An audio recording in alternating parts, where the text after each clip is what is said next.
golaha amniga ee aqalka cad ee dalka Mareykanka ayaa dalka Taiwan waxa uu ku bogaadiyay xiriirka cusub ee ay la sameeyeen dalka Jamhuuriyadda Somaliland.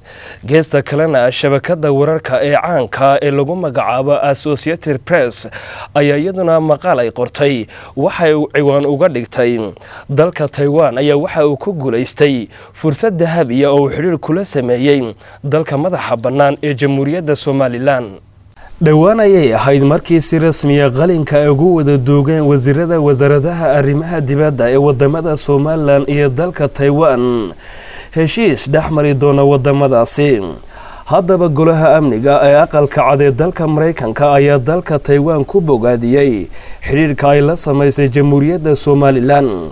golaha ayaa ku sifeeyay xiriirkan mid baahi loo qabay. qoraalkan oo lagu baahiyay bogga Twitter-ka ee golaha amniga aqalka cad ee dalka Mareykanka ayaa sheegay inay tahay war farxad leh inay arkaan dalka Taiwan oo xiriir la sameynaya dal ku yaala bariga Afrika waqti si aad loogu baahan yahay xiriirkaasi.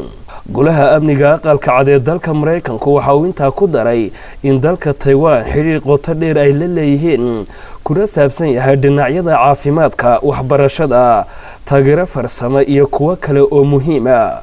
dhinaca kale dowladda Taiwan oo ka dareen celisay hadalkan ka soo baxay dalka Mareykanka ayaa waxa ay sheegtay in Jamhuuriyadda Somaliland ay la sameeyeen xiriir diblomaasiyadeed isna weydaarsadeen wakiilo kala matali doona labada dal, waxaanay xafiisyo ka kala furteen caasimadaha Taipei iyo Hargeysa.